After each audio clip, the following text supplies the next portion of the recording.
संगीता's kitchen मध्ये आज आपण आलू पराठा बनवतोय। त्यासाठी मी इथे 4 बटाटे घेतले, ते आता आपण किसून घेऊ।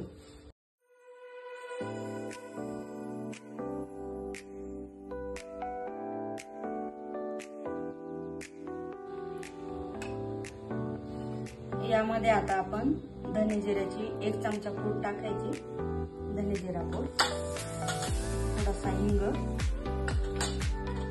अर्धा चमचा हळद,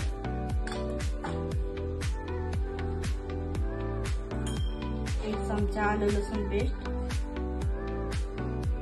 1 चमचा हिरवी मिरचीची पेस्ट,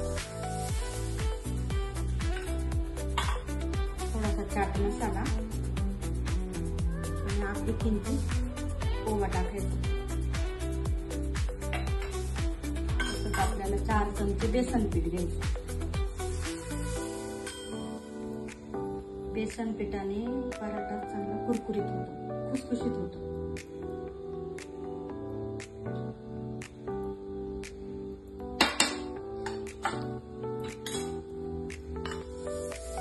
भरपूर अशी कोथिंबीर,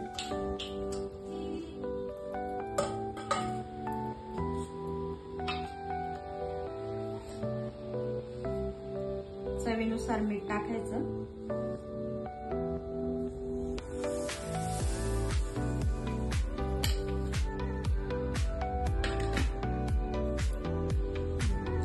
पाहिजे त्याप्रमाणे गव्हाचं पीठ टाकून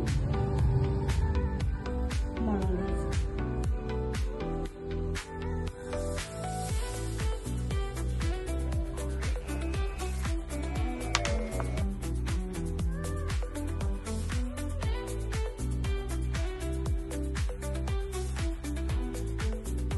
आता आपण आलू पराठे बनवून घेऊ।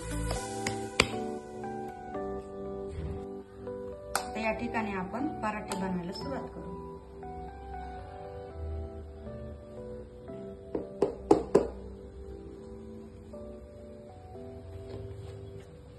आपल्याला हलक्याच हाताने पराठे लाटून घ्यायचे।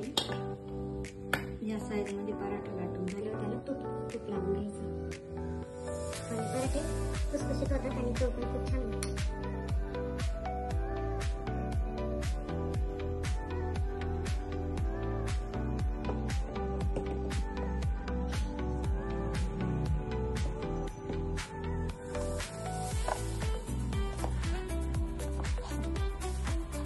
पराठा लाटून घेतो। चपातीपेक्षा पराठा थोडा जाडच ठेवायचा। त्यासाठी आपल्याला निर्लेपचा तवाच पाहिजे असं काही नाही। तव्यावरती खूप छान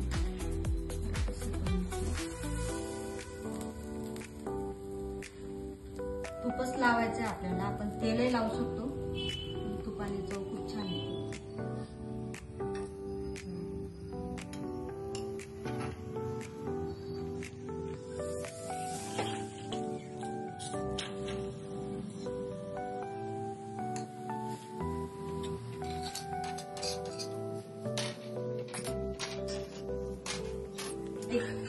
याप्रमाणे आपला इथे एक पराठा तयार झालेला आहे। अगदी छान मऊ लुसलुशीत। असेच आपण आता बाकीचे पराठे बनवून घेऊ। पराठा असा चाळणीवरती ठेवायचा। याप्रमाणे इथे आपले सगळे पराठे बनवून झाले।